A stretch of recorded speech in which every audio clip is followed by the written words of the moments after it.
I want to talk about free speech. Um, Lately, a minority of our population has been attacking free speech, saying that if you have something negative to say, you shouldn't say it at all. And if you're just gonna be offending people, then, keep your mouth shut. No one wants to hear it, whatever. Um, and while the last part may be true from a philosophical standpoint, if someone has some really nasty ideas, you may not want to hear them, but that shouldn't infringe upon their right to say it by any means. Free speech is probably the most sacred thing I think that we have in this country. It's basically, in my opinion, the foundation of our country and what makes it great is being able to say whatever you want. Um, because what it really does is it expresses the general idea that there's a free marketplace of ideas, and that the better ideas will win out.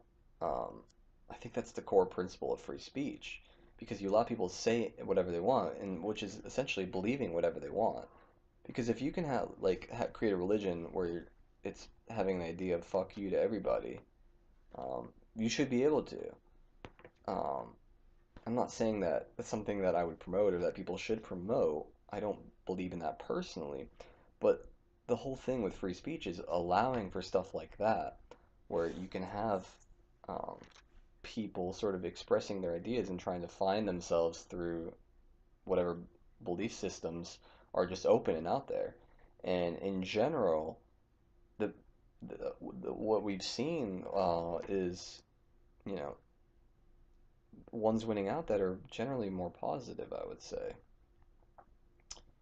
But the important thing is that you have the opportunity to explore whatever ideas that you want to. We've seen in a lot of different communist cultures in the past, like Russia, for instance, or in the early 1900s, how devastating, uh, you know, a lack of free speech can be. I don't know if you guys are familiar with the Gulag of Archipelago. I believe that's how it's pronounced.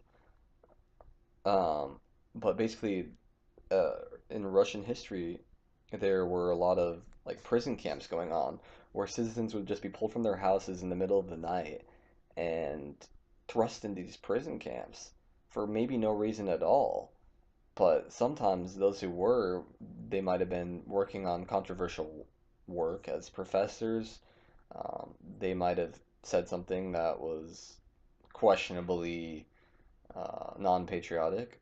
Just little things, or even nothing at all, could get you thrown in these nasty prison camps. And the effect that had was people were afraid to say anything at all, which would, in a way, is kind of like being afraid to think, because I think oftentimes talking to people is how we sort of realize ideas and put things into perspective. Like if you could imagine having a deeper conversation with someone, let's just say about religion, um, you might have your own ideas and they might be pretty sound, but someone can help you realize something else you hadn't thought of, or um, yeah, something you may have missed, or something else entirely that is also that can sort of add to your set of ideas. I think stuff like this is really important in shaping people's belief systems and their behavior. And I think if you really believe in humanity, you believe that the best ideas are going to win out, the optimistic ones, the positive ones.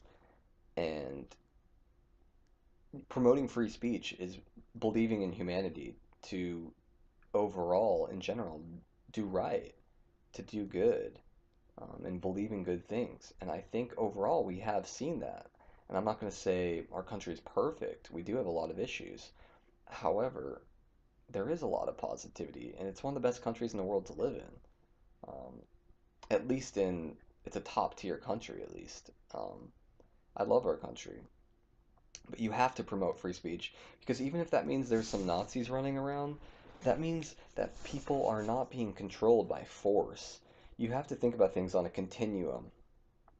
Like there's a lot of different things that you can say as to why promoting free speech is a good thing, but another one is that let's just say something that you're saying offends someone, and thus it's not going to be allowed. Well, everyone's offended by some stuff, right? So who's going to decide what is offensive and is going to be banned for like for saying? You know what I mean? Like let's just say I say that um, I don't know, men are stronger than women, and then some woman gets offended by that, right? Well, okay, first of all, biologically, in general, not to say always by any means, there's a lot of chicks out there who are stronger than me. But in general, biologically, men are stronger than women. Um, I mean, if you just look at all the different records for lifting weights, Olympic records, men are going to win in every single category over women. Does that mean men in general are better than women? No, it doesn't. It's not saying anything like that. But me saying that would offend some people. So who's going to decide? I mean, is it really okay that that's banned? No, absolutely it's not. And but would I want the other side to be banned? Would I want it to not be okay for that woman to be offended and to express that? No, I wouldn't want it to not be okay. She should be allowed to say whatever she wants because I believe that by discussing these things that my idea will win out or the best idea that will win out in general. And you have to promote that because you want logic to win out. You want people to discuss things and eventually decide on what is right and wrong. And there's going to be disagreements, of course, but that's fine. But let's just say if like let's just say we go on the tangent of, oh, well, I think that she should be condemned or whatever for not or for being offended. I'm offended that she's offended. I'm offended that she's saying these things. Thus, she shouldn't be saying them. Well, then what? We're going to use force? Are we going to throw her in a prison camp? Are we going to throw her in jail? Are we going to fine her? It's a ridiculous concept when you put it on a continuum. So even if you don't disagree with someone, you cannot vow against free speech. That's completely ridiculous. Let's think about people like Ben Shapiro right now. Whether you agree with what Ben Shapiro says or not, there's a lot of people at these college universities who are trying to oust him, who are trying to ban his free speech. You know, taking out these megaphones in his speeches or whatever, making a bunch of noise, yelling, just being hysterical. That's not okay. What those people are promoting is that they can use force to prevent people from using free speech. They can use force to push their own ideas. They can use force to have their way, to force their will on our country, on our people, and bend them to their will to do what they want. That's not freedom. That's a lack of freedom. That's a complete lack of freedom. That's taking it away from people. If you look at history, you realize that's how people got in these ridiculously shitty situations in general. That's how some of the worst countries in the world where people had very little freedom, that's how it started. It's things like that, ideas like that. You can't believe in that. Who's going to decide what is offensive and thus not allowed, and what's not offensive and or excuse me, what who's going to decide what's offensive? Or maybe I did say it right. And what's offensive and not allowed? Um, and who's going to decide what's not offensive and allowed? It's completely ridiculous to suggest that someone's going to have these answers, and not to mention the actual punishing of those who say things that we don't agree with. How are you going to punish them? It's completely ridiculous that you should punish someone for having an idea. Who know? I mean, I've had ideas in my life that I've realized were wrong. Does that mean that when I was wrong, I should have been like thrown in prison for it or, condemned somehow? No, of course not. It's completely absurd. Um, and it just takes a little bit of, I think, thinking about it, really thinking about it, opening your mind up to the idea, to realizing how silly it is to have anything against free speech. Like the idea of using force to shut someone down, even if it's in a small way, like shutting down just one person, from giving a speech, you have to put that on a continuum. Like, okay, if everyone did this, right, for all these different things, if we used force to shut down people we disagreed with, and every way possible, what would that make our country? How would that shape our culture differently? You really have to think about these things because it gets pretty fucking dark.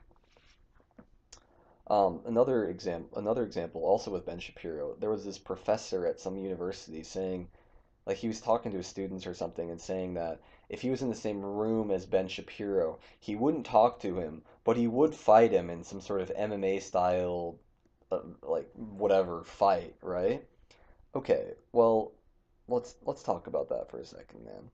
What you're saying is that you want to use force. It's the same, pretty much the same thing, but slightly different context because you're actually gonna. Well, no, it's pretty much. It's just a little further extent, right? I mean, grabbing someone's megaphone is one extent, and then but punching them in the face is a little, maybe a little bit further. I don't know, actually, it's a little different too, but yeah, like okay, you know, you want to use force to um, you know, create the world that you want to see. You're okay with using force to bend people to your will or to yeah, create the world you want to see. That's completely ridiculous. Really? So you can just punch everyone you disagree with now. Oh, okay, put that on the continuum. Now we're just going to engage in all-out war with people we disagree with. We're just going to fight them to the death. We're going to try to kill people we disagree with. You know what I mean? Or, okay, maybe we're not going to kill them, but we're going to fight them. We're going to injure them. We're trying to hurt them. And we're going to make them succumb to our will and agree with us. Does that really seem right to you? No, I don't think so. I think that seems completely wrong. It's completely irrational. It's completely ridiculous. And it's not a sustainable world. And it's not a good world. It's not one we would want to live in. It's horrible. You really have to consider these things. So if you see some Nazi guy and you're offended by it, that's fine. I'm not saying don't be offended by things. That's okay. But does that mean that you should try to punch him? Or no, let's start at the basics. Does that mean you should try to stop him from talking or punch him or severely injure him or kill him? Okay, let's say you agree with that. You want to kill him. Okay, now we're going to eradicate all Nazis. Who decides that? Who decides that we're going to eradicate all Nazis? What makes a Nazi? Okay, anyone who expresses any sort of idea that might be considered racist. Well, what's racist?